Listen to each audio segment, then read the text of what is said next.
시간들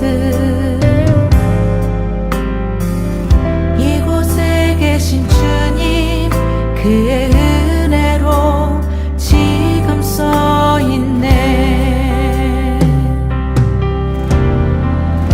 나의 삶이 모두 빼앗긴 그때도 주님만 남았네. 포기했던 마음 일으켜 주시니 다시 주께 내 삶을 맡기네.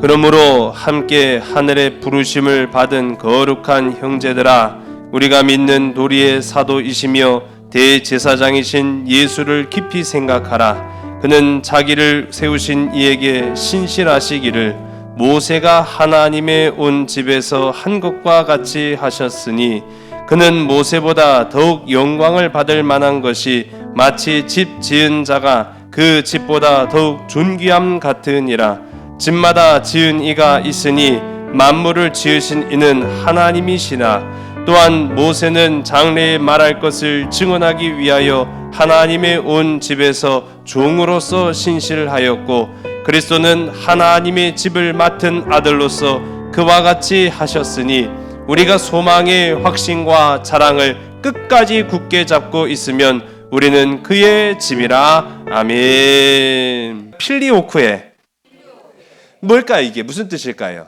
안 알려주죠, 제가. 여러분 혹시 음식이 땅에 떨어졌을 때 몇 초 만에 집어먹으면 안전할까요? 3초. 3초. 속설이라는 게 있어서 땅에 떨어진 음식도 저는 3초라는 얘기는 오늘 처음 들어봤고요. 5초라고 하시더라고요. 5초 안에 먹으면 안전하다. 자, 맞다 틀리다? 틀립니다. 예. 보통 이렇게 무언가를 이제 떨어뜨렸다가 다시 어유 하고 이렇게 딱 집었는데 보니까 육안상 겉을 보기에는 깨끗해요. 그러니까 툭툭 털고 이렇게 후 불어서 그냥 쏙 입에 집어넣곤 하죠. 그런데 사실은 과학적으로 따지면은 음식물이든 뭐든 간에 이 땅에 떨어지는 순간 1000분의 1초랍니다. 1000분의 1초 만에 박테리아에 의해서 오염이 된대요. 흔히 이제 이 속설이라는 말은요, 세간에 전해져 내려오는 설 또는 견해, 그러니까 정설이 아닌 거예요. 그러니까 어떠한 사람의 개인적 의견을 이제 전해져 가다 보면은 마치 그게 그럴 듯해 보여서 속설이라고 이야기를 하는데, 우리가 지금 이제 로마에 관하여서 함께 나눈 지가 이제 벌써 40시간이 됩니다. 이 동로마와 서로마가 이제 마침내는 시간의 흐름에 따라 같이 이제 있을 수가 없어요. 그만큼 너무 거대졌던 거죠. 그래서 결국은 서로마 떨어져 있고 동로마 떨어져 있었어요. 근데 이 동로마에 속설이 전해져 옵니다. 제가 이 얘기 드리려고 속설에 관한 이야기 잠깐 드린 건데, 동로마에 전해져 오는 이 속설이 뭐냐면은, 왕의 이름을 지을 때 첫 번째 왕의 이름을 그대로 따서 지으면 반드시 망한다 라는 속설이 있어요. 자, 이 속설이 근거가 있을까요? 있을까요? 예, 있습니다. 아예 근거가 없었던 얘기가 아니에요. 왜 그랬느냐라고 하면은 바로 그 근거는 서로마에서 비롯된 거예요. 이 서로마의 마지막 황제 이름이 로물루스 아우구스투스예요. 근데 이 로물루스는 어떤 이름이냐? 로마를 창건한 아버지다. 뭐 그렇게 일컬어집니다. 로물루스라는 사람은 로마를 창건한 사람이고, 그 뒤에 붙었던 아우구스투스는 로마 최초의 황제 이름이에요. 근데 이거를 해필면 로마 최초의 황제 이름과 로마 건국의 아버지 이름을 붙여갖고 로물루스 아우구스투스라는 이름을 지었는데, 그만 이 사람 때에 나라가 망했어요. 그러니까 거기에서 기인해서 첫 번째 황제의 이름을 따서 그 황제가 이름을 지으면은 그 나라 반드시 망한다. 뭐 그런 이제 속설이 있었는데 아닌 게 아니라 나중에도 또 우리가 함께 살펴보겠습니다만 동로마도 첫 번째 황제의 이름을 따서 지었다가 마지막 황제가 그렇게 멸망하고 맙니다. 속설이 정말 맞았나 봐요. 예. 그렇다고 해서 여러분 땅에 떨어진 음식은 5초 안에 집어드시거나 3초 안에 집어드시는 그런 속설을 믿지 마시기 바랍니다. 자, 476년에 이 로물루스 아우구스투스라는 왕이 군대 장관에 의해서 폐위가 됩니다. 근데 그 군대 장관의 이름이 오도 아케르라는 이 군대 장관인데요. 이 오도 아케르라는 한낱 군대 장관이 황제를 폐위를 시켰어? 이야, 이놈 진짜 대단한 놈일세? 그렇게 생각할 수 있는데 이 대단한 일을 한 오도 아케르라는 사람은요. 정통 로마인도 아니에요. 완전한 피가 반쯤 섞인 건도 아니고 완전한 게르만족입니다. 이방족 출신의 군대 장관이었던 이 오도 아케르가 황제를 476년에 폐위를 시켜버립니다. 로마가 나중에는요 군대를 감당할 수가 없는 거예요. 그러다 보니까 점점 밀려 들어오는 이방 족속들, 소위 말하는 야만인들을 군대로 편입을 시킵니다. 요즘도 그런지는 모르겠습니다만은 지금도 우리 세계 최강국이라고 하는 미국이라는 나라도 시민권을 받기가 참 어렵잖아요. 그런데 시민권을 받을 수 있는 몇 가지 안 되는 그 방법 중에 하나는 바로 군대에 자원 입대하는 거예요. 군대에 자원 입대해서 일정 기간의 복무를 마치고 나면은 그 사람한테는 미국 시민권을 줍니다. 그런 똑같은 방식이 어디에서부터 왔느냐? 로마에서부터 온 거예요. 로마 이민자들에게 우리가 너희들에게 월급도 주고 또 직업도 주고 일도 줄 테니 그럼 너희들은 우리를 위해서 헌신하는데 바로 군인으로 봉사해라. 그렇게 해갖고 이민족들을 군인으로 받아들여요. 근데 참 이 사람들 용해요. 이상해요. 물론 우리도 동족 상잔의 비극도 있었고 과거 우리 남한과 북한 사이에 전쟁도 있었습니다만은 이 게르만족들이요. 같은 게르만족이잖아요. 겁나게 잘 싸우는 거예요. 어떻게 해요? 서로. 같은 게르만족이 게르만족을 잘 물리쳐요. 그러니까 로마 군대 입장에서는 더 많이 채용하기 시작하는 거예요. 걔들은 어떻게 지들끼리 그렇게 잘 싸운지 몰라. 어쨌든 간에 그렇게 잘 싸우기 시작하니까 점점 군대 안에서 로마인의 비율보다는 게르만 또는 이방 족속의 비율이 점점 더 늘어납니다. 근데 얘들이요. 근본이 사실 별로 없어요. 그냥 소위 말하는 야만족이라고 하는 데는 그만한 이유가 있는 거예요. 얘들 지금 뭐 때문에 군대에 끌려온 거예요? 끌려온 것도 아니죠. 뭐 때문에? 돈 때문이에요. 돈과 정착할 수 있는 그 바탕 때문에 왔거든요. 근데 이 서로마가 말년으로 가면 갈수록 뭐가 점점 없어지기 시작할까요? 돈이 없는 거예요.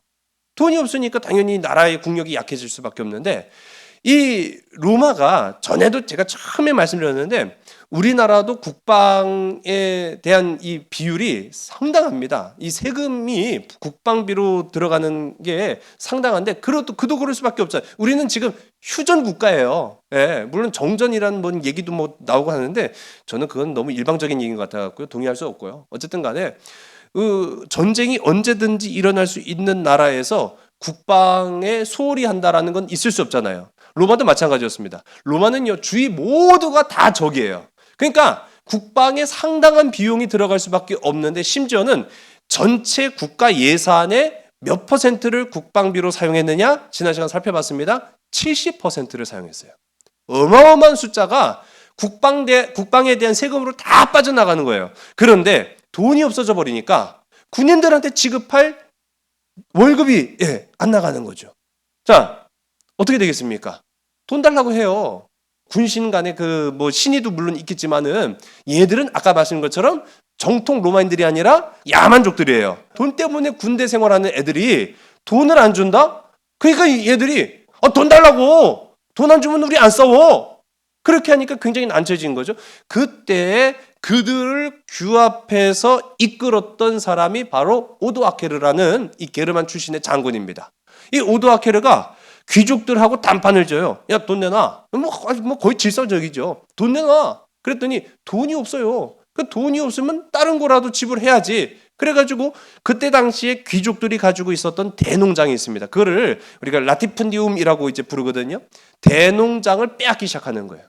아니 지불할 돈이 없으면 땅으로 대신해야지. 자, 그래갖고 이 군인들이 라티푼디움이라는 땅을 대신해서 뺏어가요. 자, 문제는 뭐가 어떻게 될까요? 땅만 뺏었지 얘들이 농사 지을 만한 기술이 없어요. 그러니까 그 거대한 대농장이 황폐화된 빈 농장이 돼버리고 맙니다.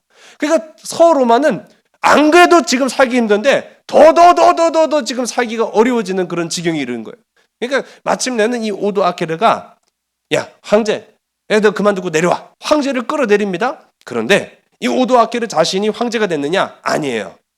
이 오도 아케르도 눈치가 있어가지고 당시 서로마보다 동로마가 훨씬 더 잘 살았습니다. 물론 이 두 나라가 완전한 분리에 가까운 상태였기 때문에 큰 간섭은 없었지만 그래도 웬만해서는 이 서로마가 동로마의 눈치를 볼 수밖에 없는 거예요. 그런 와중에 게르만 출신의 장군이 왕을 끌어내리고 자기가 왕이 됐다?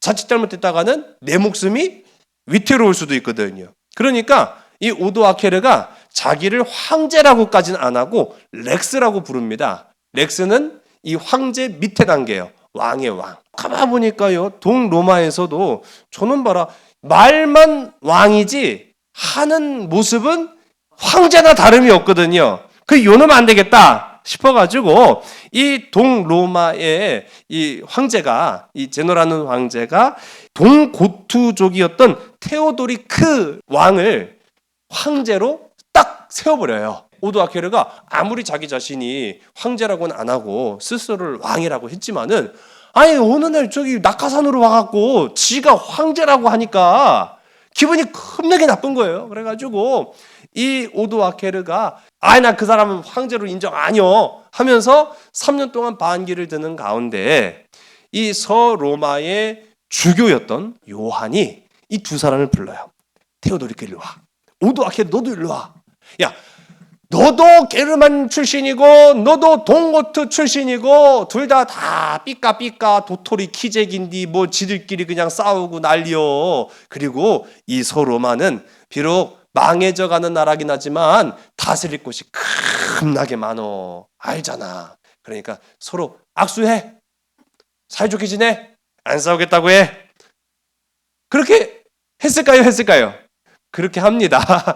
굉장히 유치하지만은 이 요한 주교가 이 두 사람을 중재시켜가지고 공동 황제를 해라라고 중재안을 내요. 결국 더 이상의 싸움도 분란도 일어나지 않고 이 서로마가 평화롭게 갈 수 있는 길이 열립니다. 그러니 이 온 나라의 축제가 아니겠어요. 그래서 잔치를 베풀어요. 잔치를 베풀어서 탐탁치는 않지만 그래도 어떻게 합니까? 오도 아케르도 중재안을 받아들이고 그 잔치에 참여했는데 이 잔치는 피해 잔치였어요. 테오도리크가 준비된 군사들을 가지고 잔치가 한껏 무르익었을 때 오도 아케르와 그 일행을 다 죽여버립니다. 유일한 황제는 나다. 내가 아까 말씀드렸죠. 같은 야만족끼리 겁나게 잘 싸워요. 지들끼리 죽이는 걸 엄청 잘해요. 그러니 이걸 누굴 믿어야 할지 누굴 믿지 말아야 될지 분간이 안 되는 그런 상황 속에서 오도 아케르가 방심했던 거죠. 결국 이 테오도리크가 서로마의 굳건하고 유일한 황제로 우뚝 서게 됩니다. 자, 그런데 문제는 뭐냐면 이 거의 멸망 일보 직전까지 간 서로마다 보니까 군데군데 방어를 할 수가 없어요. 아예 방어를 안 해요. 테오도리크도 고트족 출신이고 야만족 출신이다 보니까 뭐 국경 수비 그런 게 없어요. 마음만 먹으면 얼마든지 이방 족속들이 지금까지 서로마의 영역이었던 땅에 들어와서 정착하고 지들끼리 여긴 내가 왕이다라고 해갖고 왕국을 세우고요. 우후죽순으로 여기저기 그냥 이민족들의 나라가 되어버리고 맙니다. 그래서 우리가 잘 알고 있는 고트족, 반달족, 게르만족 등등이 와가지고 다스리는 거예요. 저는요 옛날 어렸을 적에 이게 사실 제가 어려서 볼 수는 없는데 그때 당시 아주 유명한 영화가 있었어요. 코난이라는 영화인데 요즘 애들한테 코난 하면 만화인 줄 알아요. 예, 만화에 나오는 주인공이 또 코난이거든요. 그런데 저 어렸을 적에 나왔던 아울드 슈왈제네거 가슴에 햄버거 2개 막 딱 끼고 몸에 막 식스팩이 하나 막 에이팩 막 8개 막 복근을 막 자랑하고 칼을 딱 들고 있었던 코난이라는 이 영화가 있었거든요. 근데 이 코난이라는 영화에 보면은 그 제목 밑에 자그만 제목으로 코난 더 바바리안이라고 나옵니다. 바바리안이 좀 뭘까 전 그 궁금했는데 바바리안이 나중에 알고 보니까 야만인을 바바리안이라고 하는 거예요. 예. 야만족들을 바바리안이라고 하는데 그래서 우리가 지금껏 뭐 고트족, 뭐 게르만족, 뭐 훈족 뭐 그런 등등의 많은 야만족들을 그냥 한마디로 뭉뚱그려서 다 바바리안이에요. 그러니까 저 이상이 저 덜 떨어지고 야만스럽고 아우 저 무식한 그런 사람들을 그냥 그 시대 사람들은 다 바바리안이라고 불렀던 거죠.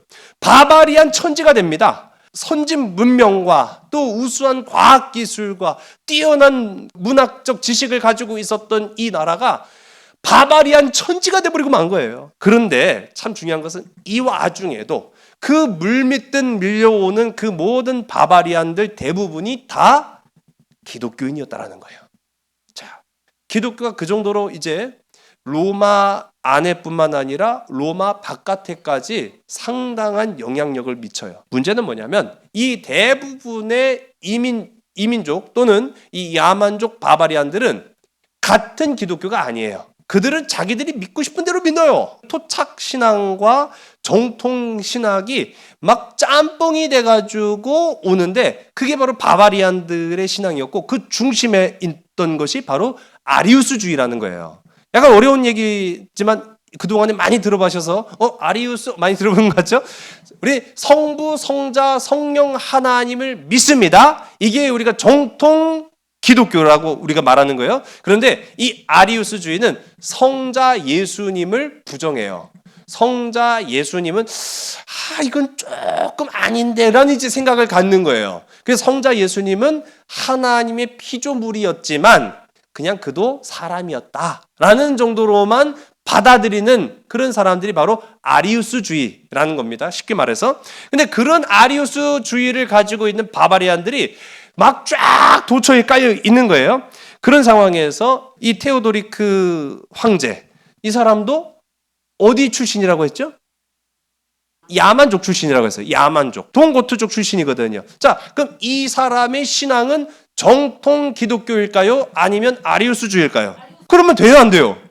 안 되죠. 지금 서로만은 정통 기독교예요. 정통 기독교. 그런데 황제가 아리우스주의면 돼요, 안 돼요? 안 되죠. 근데 돼요. 네, 자기가 아리우스주의니까. 그러니까 이 테오도리크는 아리우스주의자예요. 아리우스주의자인데 황제가 된 거예요. 근데 이 사람이요. 그렇다고 해서 표면적으로 아주 눈에 띄게 정통 기독교를 핍박하지는 않아요. 이 부분 때문에 그래도 조금 좋은 점수는 받았다라고 이제 표현을 합니다. 마침내 526년에 이 테오도리크 황제도 죽습니다. 죽으면서 후계자를 남기지 못해요. 그래서 이 서로마에는 거의 실질적인 멸망이었다. 뭐 그렇게 이제 표현을 또 합니다. 그런데 이때 이 혼란한 상황 가운데 그럼 서로마가 옛날에 다스렸던 그 주변 국가들은 어떻게 됐느냐? 이 서로마의 주변 국가들이 오늘날에 어떤 나라일까요? 소위 말하는 다 선진국들입니다. 프랑스, 스페인, 영국 그런 나라들이 그 당시에 저 이민족들, 야만, 바바리안들이 넘어와 갖고 세운 나라가 오늘날의 스페인이고 오늘날의 프랑스예요. 영국 하면 딱 떠오르는 게 신사의 나라 뭐 그렇게 하는데 신사는 무슨 바바리안들이죠. 뭐 다 알고 보면은 다 그렇습니다. 이런 바바리안들이 막 오니까 여러분 만일 여러분이 이 시대의 로마인이었다고 한다면 어떤 눈으로 이 세상을 바라봤겠습니까? 도대체 하나님의 뜻은 무엇입니까? 라는 그런 생각, 그런 한탄, 그런 아쉬움을 갖지 않았을까라는 그런 생각을 해보는데 이때 당시에 파울루 오르시우스라는 신학자가 이런 말을 했어요. 만약 이런 이유가 뭡니까? 서로마가 이제 점점 멸망해 가면서 이 로마의 많은 유산들을 그 야만인들이 막 자기 것으로 다 가져가는 그 야만의 시대를 일컫는 거겠죠. 만약 이런 이유로 야만인들이 로마 국경을 넘어 침입했다면, 즉 그리스도의 교회가 수없는 종족에 의해 채워지는 것이라면, 이런 과정이 우리의 멸망을 통해 이루어졌다 할지라도 사랑의 자비를 찬양할지어다 라고 이제 고백을 합니다. 무슨 말이냐면요, 이 멸망해 가는 서로마를 보면서 한탄하고 비참한 생각이 드는 가운데에서도 이 또한 하나님의 어떠한 계획이 있다면 우리는 찬양을 멈추지 않겠습니다. 사랑을 멈추지 않겠습니다. 하나님의 자비를 멈추지 않겠습니다라는 그런 고백을, 참 어떻게 보면 성숙한 신앙인으로서의 그런 고백을 하고 있는 모습들을 보게 됩니다. 좀 앞으로 돌아가세요. 496년, 제가 방금 말씀드렸던 프랑스, 이 프랑스의 원족적인 프랑크 왕국이 있었어요. 이 프랑크 왕국 또한 마찬가지로 이 바바리안들이 이제 세우게 된 거죠. 이 프랑크 왕국이었던 클로도베크라는 왕이 아내를 맞아들입니다. 이 아내를 맞아들인 나라 또한 아주 작은 부르군트라는 또 이 또한 바바리안 게르만족의 일족이었죠. 클로틸다라는 이 아내를 맞아들이는데, 이 클로틸다의 이 프랑크 왕국도 어떤 신앙을 가지고 있었을까요? 아리우스주의일까요? 아니면 정통 기독교일까요? 제가 아까 다 말씀드렸잖아요. 거의 대부분의 바바리안들이 다 어떤 신앙을 가지고 있었다고요? 아리우스라고. 바바리안 야만족 하면은 다 그냥 아리우스라고 생각하시면 돼요. 마찬가지로 이 프랑크 왕국의 클로드베크도 아리우스주의를 가지고 있었는데, 그런데 이 부르군트 출신의 공주가 정통 기독교인이에요. 이 정통 기독교이니까 저는 그래요. 정말 지혜로운 아내는 남편을 옳은 길로 인도한다.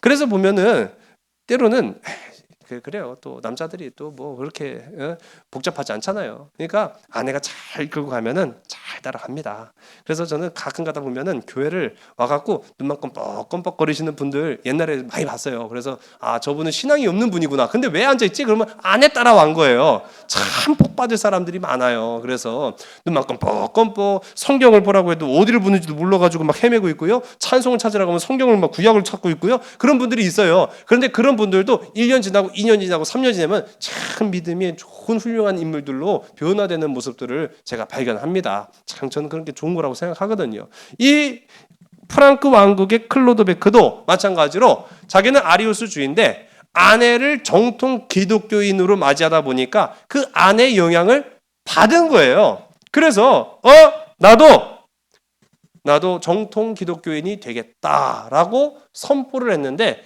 자기만 그렇게 한 게 아니라 왕인 내가 기독교인, 이제 정통 기독교인이 되려니까 신하들 너희도 다 기독교인 해. 그래갖고 한꺼번에 정통 기독교인이 되고 맙니다. 자, 근데 여기 아주 재밌는 이야기가 있어요.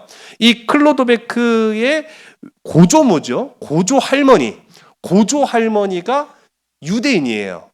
그러니까 이 피를 조금 거슬러 나가면 자기 몸에는 이스라엘 유대인의 피가 조금 있었던 거죠.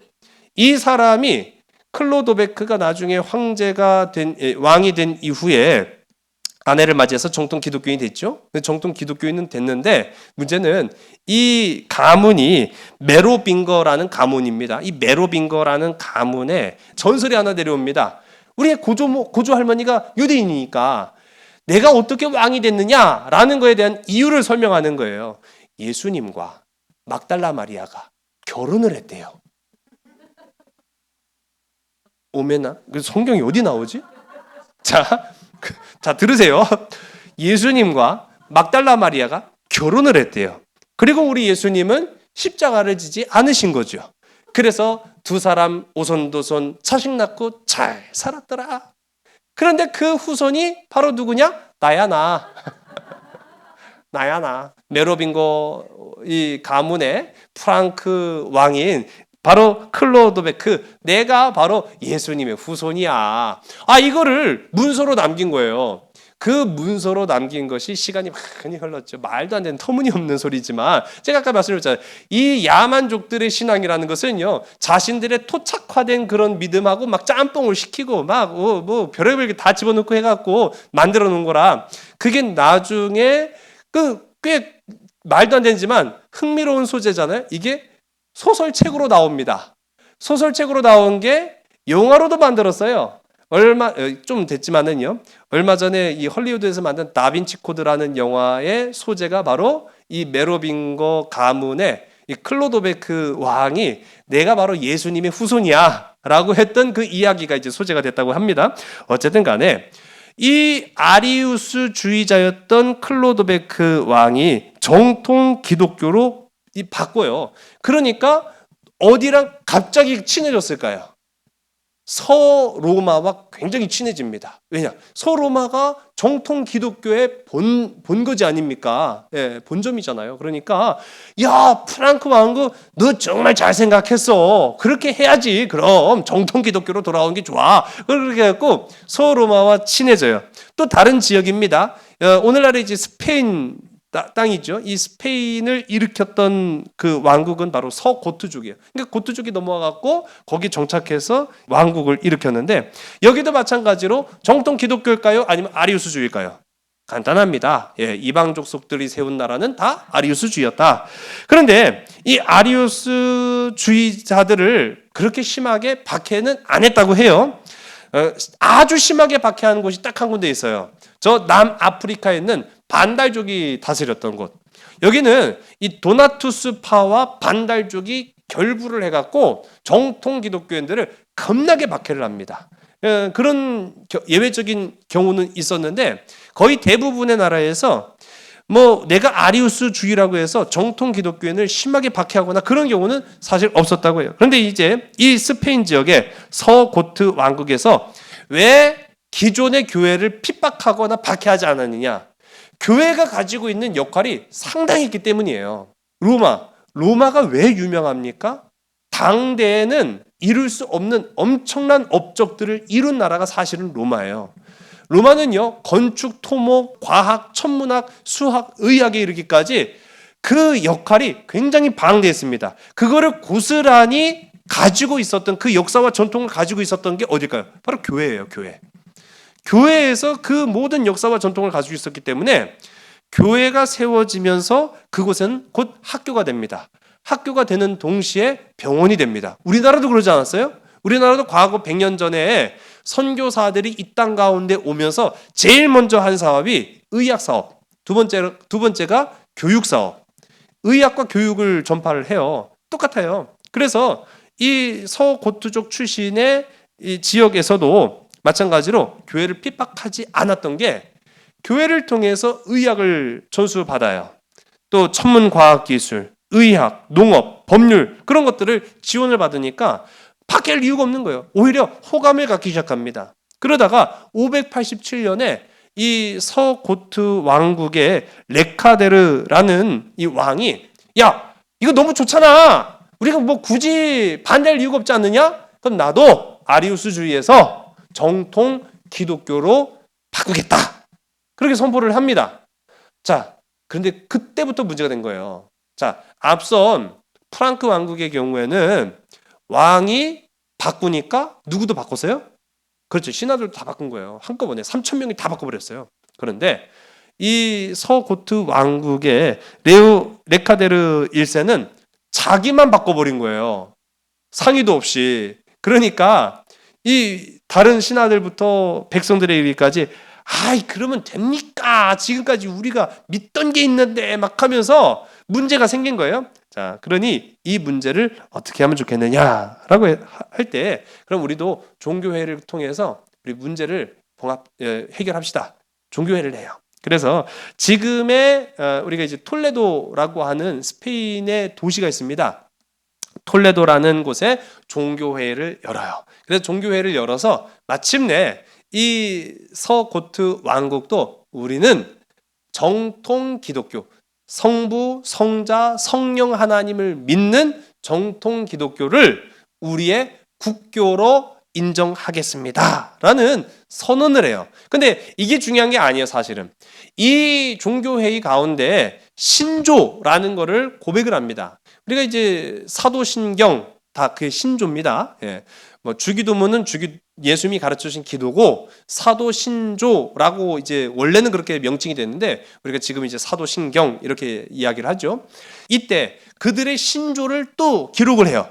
근데 그 기록하는 신조가 원래 헬라어로 쓰였던 이 원문에는 어떻게 돼 있냐? 성령은 성부로부터 나오시며 라는 문구가 있어서요.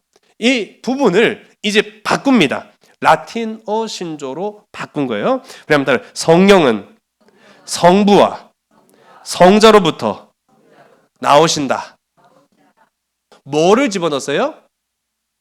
성자 예수 그리스도를 거기에 딱 넣은 거예요. 하나님의 아들로부터 성령이 오셨다라고 하는 이 아들로부터라고 하는 말이 바로 필리오쿠에라는 말입니다. 라틴어예요. 자, 궁금증이 해결됐습니다. 자, 필리오쿠에라고 하는 말은요, 아들로부터라는 뜻이에요. 이게 굉장히 그들 가운데에는 예민하고 민감한 신학적 문제였습니다. 그렇기 때문에 이것을 빼놓지 않고 거기에 기록을 했는데, 거기엔 그만한 이유가 있었죠. 이제 더 이상 아리우스주의를 주장하지 말고 우리는 성부, 성자, 성령 하나님을 믿는 그리스도인이다 라고 하는 것에 대한 강조를 하는 거예요. 자, 오늘 우리가 함께 읽었던 본문 말씀을 한번 보겠습니다. 그러므로 함께 하늘의 부르심을 받은 거룩한 형제들아, 우리가 믿는 도리의 사도이시며 대제사장이신 예수를 깊이 생각하라. 아멘. 자, 오늘 우리가 함께 읽은 이 본문의 말씀을 보게 되면은 뭐라고 나오고 있어요? 우리가 믿는 도리의 사도라는 표현이 나옵니다. 자, 우리가 믿는 이 도리가 뭐예요? 우리가 믿는 신앙을 말하는 거예요. 예. 우리가 믿는 이 기독교를 의미하는 거예요. 우리가 믿는 이 기독교의 사도가 보내신 분이라는 거죠. 보내신 선생님이라는 뜻이 바로 이 사도라는 말인데요. 보내신 분이며 대제사장이라고 이제 성경이 표현을 하고 있습니다. 자, 여기에서 이 우리가 믿는 도리의 사도와 대제사장이 가리키는 분은 바로 누구죠? 그렇죠. 예수 그리스도예요. 우리가 아니 예수를 믿는 사람이라고 한다면 이 정도 딱 듣고는 예수님을 말하는 거네 라는 얘기를 단번에 알 수 있죠. 우리가 지금 본 이 히브리서라는 말씀은요, 말 그대로 히브리인들을 대상으로 기록된 말씀입니다. 히브리인이라고 하는 것은 유대인을 말하는 거예요. 유대인들은 뼛속 깊이 유대교에 그냥 길들여져 있던 사람들이에요. 예수 그리스도를 부정하고 부인하고 박해하고 십자가에 못 박았던 사람들이에요. 그런데 그런 사람들이 어떻게 하루아침에 예수 그리스도를 인정하고 믿는 사람들로 돌아올 수 있겠습니까? 매우 어려운 일이에요. 그러나 매우 어렵지만 가능한 일이에요. 그래서 히브리서는 그리스도인으로 변화되는 그런 유대인들을 초점으로 맞추고 기록된 말씀인데 아주 친절하게 설명하고 있어요. 너희들이 대제사장 대단하다고 생각하지? 근데 우리의 영원한 대제사장이 누군지 아냐? 바로 예수 그리스도시다. 너희들이 율법 굉장히 중요하다고 생각하지? 그렇다고 보면 그 율법은 결국은 유대교의 정수요 핵심인데, 그 핵심, 영원한 이 생명의 양식을 가지고 계신 그 도리의 사도가 누구신지 아느냐? 바로 예수 그리스도시다. 그걸 설명을 하는 거예요. 자, 그러면서 오늘 우리가 이제 2절서부터 6절까지 말씀도 다 우리가 아까 본문으로 읽어보았습니다만은 이후에 또 비교를 하고 있어요. 이 히브리서는 비교를 굉장히 많이 합니다. 누구와 항상 비교를 하는 거예요? 예수님과 비교를 하는 거예요. 예수님과 누구? 모세를 비교해요. 예수님과 천사를 비교해요. 여러분, 천사보다 예수님이 나아요, 모자라요? 아니, 다시 한번요. 예수님보다 천사가 나아요, 모자라요? 그렇죠? 천사가 한참 못 미치는 거죠. 예수님 훨씬 나은 존재 아닙니까? 당연한 건데 이걸 뭘 말이라고. 자, 모세가 예수님보다 나아요? 아니요. 그렇죠. 근데 여러분, 만일 2000년 전 이스라엘 가서 이 얘기했다가는 돌에 맞아 죽습니다. 예수님 무슨 예수님 천사가 더 낫지? 모세 야, 모세가 짱이지 그렇게 해야 하는데, 우리 지금 당연히 알고 있지만은요, 히브리인들한테는요 모세가 짱이었어요. 히브리인들한테는요 천사가 더 나았어요. 누구보다? 예수님보다 더 나았어요. 그런데 이 히브리 기자는 분명하고 명확하게 말합니다. 예수님과 비교했을 때 천사도 아무것도 아니고 모세도 사실 집에 사는 사람에 불과하지, 그 집의 건축자는 하나님이시고 그 집의 주인은 예수님이야. 그 얘기를 하는 거예요. 오늘 우리가 함께 읽은 말씀의 내용은 바로 그겁니다. 여러분, 그 집의 세입자예요, 모세는. 그러면 모세가 대단한 거예요? 아니면 그 집을 지으신 하나님이 대단한 거예요? 하나님이 대단한 거예요. 그러면 그 집을 지으신 하나님이 대단하다고 하는 말은요, 그 집의 그 주인인, 그 집을 지으신 분의 아들인 그 집주인인 거예요. 집주인인 예수님이 대단한 거예요? 못난 거예요? 당연히 대단한 거죠. 그래, 비교할 가치가 없다라는 거예요. 모세와 천사를 예수님과 어떻게 비교할 수 있느냐? 아니다. 우리의 대제사장이신 예수님만이 위대하시다라는 것을 강조하는 거예요. 이게 시간이 나중에 지났는데도 불구하고 여전히 아리우스 주의자들한테는 예수님은 하나님이 만든 피조물에 불과하지 사람이었어. 그런 얘기를 들으니까 이게 자꾸만 우리 신앙에 문제, 모순이 생기고 말았다는 겁니다. 이제 그런 것들을 이제 극복해 나아가는 역사적 과정들을 우리가 잠깐 살펴본 거예요. 여러분, 오늘 우리가 함께 읽은 이 히브리서 3장의 핵심은 바로 그거예요. 교회는, 우리 한번 따라, 교회는 하나고, 교회는 거룩하며, 교회는 사도적이다. 할렐루야. 여러분, 교회는 하나입니다. 교회가 하나예요. 교회는 싸워야 될 이유가 없는 거예요. 또 교회는 거룩해야 됩니다. 우리가 거룩성을 잃어버린다? 그 큰 문제가 되는 거예요. 우리 지난주에도 함께 이 모래와 바람의 사람들, 순교자들, 그 세상을 떠나서 수도 생활을 한 사람들의 모습을 살펴보았습니다만, 그 사람들이 가장 중요한 기치로 내세운 게 뭐예요? 신앙의 순수성을 회복하자는 거예요. 여러분, 그게 바로 뭡니까? 성경이 말하는 거룩이에요. 우리가 거룩을 뽑게 하는 순간 우리는 아무것도 아닌 존재가 되어버리고 마는 거죠. 아주 중요한 부분이고, 또 한 가지 중요한 것은 우리는 사도적이어야 된다는 거예요. 하나님이 이 땅 가운데 예수 그리스도를 보내신 것처럼 우리도 세상으로 보내어진 빛과 소금의 존재가 되어야 된다는 거예요. 여러분, 제가 이제 이 중세 시대로 넘어가는, 이제 다음 주부터는 중세 시대가 될 겁니다. 근데 이제 중세 시대로 넘어가는 이 변화적 과도기 속에 멸망해 가는 이 서로마, 그 서로마 가운데에서도 저는 한 가지 소망을 발견했어요. 지금 보세요. 그 많은, 수없이 많은 바바리안, 그 야만족들이 다 어떻게 변화되고 있어요? 그리스도인들로 변화되고 있는 모습을 보잖아요. 그리고 그 가운데에서도 하나님의 뜻이 있다라는 사실을 우리가 발견하게 됩니다. 524년에 서로마에서 가장 뛰어난 정통 그리스도인이었던 보에티우스라는 사람이, 아까 제가 말씀드렸던 테오도리크가 아리우스주의였지만은 이 정통 기독교를 그렇게 심하게 박해하지는 않았다, 그렇게 말씀드렸잖아요.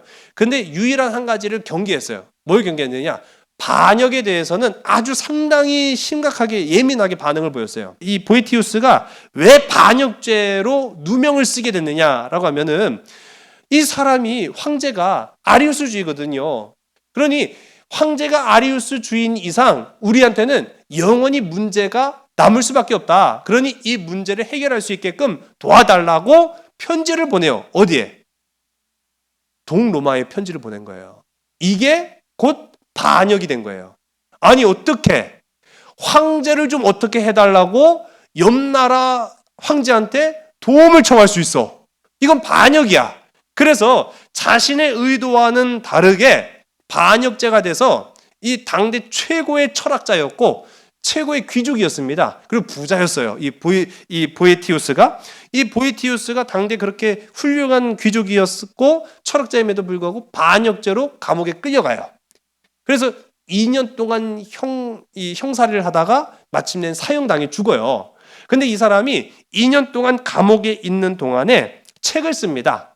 근데 이 책이요, 오늘날에도 이제 많이 읽혀지는 아주 유명한 철학책인데, 이 제목이 철학의 위안에 관하여라는 역작을 써냅니다.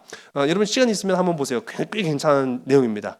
근데 이 보에티우스가 최후의 로마인이자 최초의 스콜라 학자라 이렇게 불려지고요.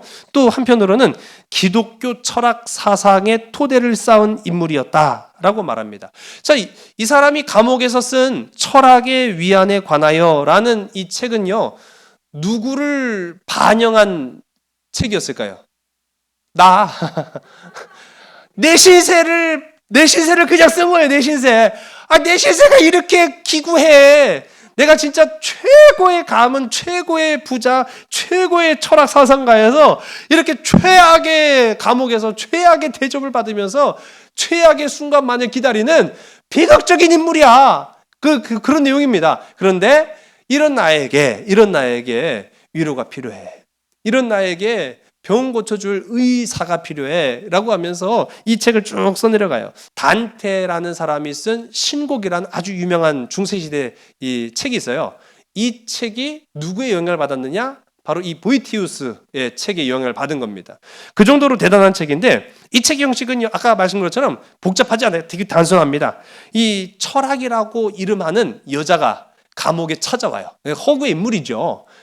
이 철학이라는 이름의 여자가 감옥에 찾아와서 그 감옥 안에서 있는 이 죄수, 나예요, 나. 억울한 누명을 쓰고 감옥 안에 있는 나를 위로해 주는 거예요. 철학으로.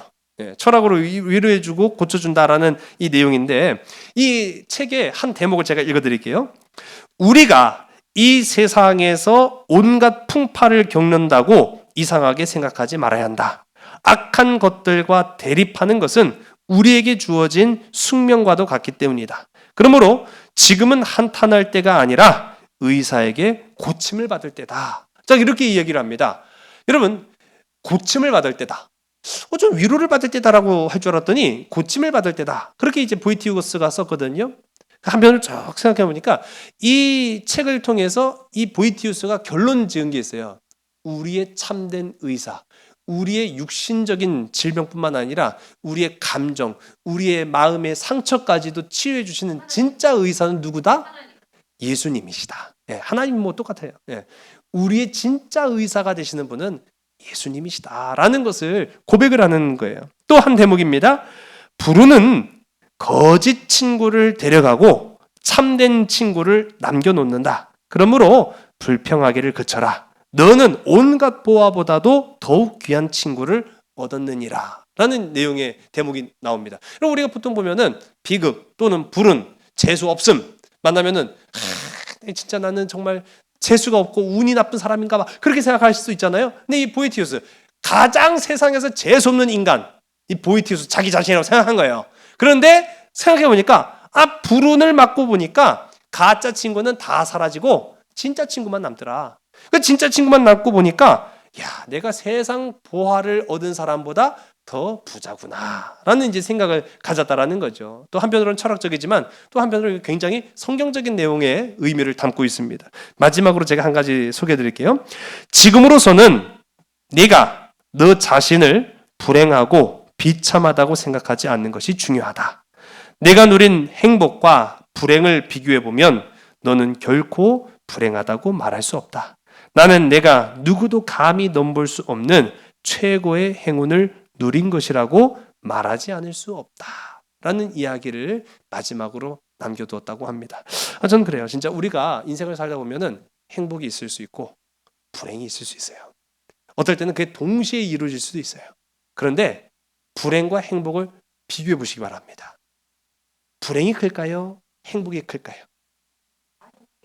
다 행복하세요? 그럼 좋겠지만은요. 그런데 행복이 더 커요.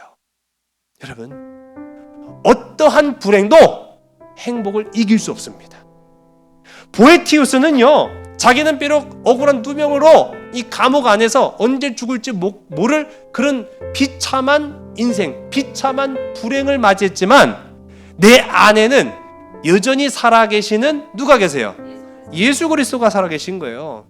나는 세상을 다 잃었지만 내 안에는 영원히 잃어버릴 수 없는 예수님이라는 행운을 안고 있는 사람이에요. 그러고 보니까 어떠한 세상 불행도 내가 가지고 있는 예수 그리스도라는 이 큰 복을 이길 수 없는 거죠. 예수 그리스도가 이기신다는 거예요. 예수 그리스도로 보상을 받고 예수 그리스도로 내 상처가 치유받았다라고 고백을 하고 있다는 사실입니다. 저는 오늘 이 말씀의 제목이지만은요, 여러분 삶 속에도 이걸 꼭 적용해 보시기 바랍니다. 필리오크에 아들로부터 나는 보상을 받습니다. 하나님의 아들 예수 그리스도로 말미암아 나는 행복합니다. 나는 하나님의 아들 예수 그리스도로 말미암아 사망에서 생명으로 옮겨졌습니다. 필리오크에 나는 하나님의 아들 예수 그리스도로 말미암아 죄악에서 벗어났습니다. 저는 그 기쁨, 그 감사, 그 십자가의 사랑이 오늘 우리가 처한 불행에 맞서서 능히 싸울 아주 강력한 무기라고 확신합니다. 오늘도 필리오크에 아버지의 아들 예수 그리스도의 이름으로 세상이라는 그런 험악한 세상 가운데서 늘 승리할 수 있는 저와 여러분 우리 모두가 되기를 주의 이름 간절히 소원합니다. 기도하시겠습니다. 아버지 하나님, 필리오크에 하나님의 아들 예수 그리스도로 말미암아 죄악 가운데 죽어 사망 가운데 머무를 수밖에 없었던 우리가 이제는 이 땅 가운데에서 소망을 받고 참된 기쁨과 감사로서 우리가 호흡하며 이 하루를 살아갈 수 있다라는 사실 늘 감사하며 또한 하나님 앞에 영광과 찬송 돌리길 간절히 소원합니다. 세상 향하여서 오늘도 우리가 나아갈 때 수없이 많은 위협과 어려움과 낙심과 눈물이 우리를 가린다 할지라도 하나님의 뜻을 분별할 수 있는 말씀의 지혜가 오늘 우리 가운데 있게 하여 주시옵소서. 세상이 우리를 발목 잡고 넘어뜨리려 한다 할지라도 내 안에 살아계시는 예수 그리스도로 말미암아 참 행복한 자요 참 감사한 자라고 스스로를 고백할 수 있는 믿음의 신앙인들이 다 될 수 있도록 인도하여 주시옵소서. 나를 사랑하시고 나를 보호하시며 나의 모든 걸음을 인도하시는 참 사랑 되시는 나사렛 예수 그리스도 이름으로 감사하며 간절히 기도드렸사옵나이다. 아멘. 살아갈 모든 날 주님과 함께 마주할 소망의 시간들 걸어갈 모든 곳에 나를 붙드신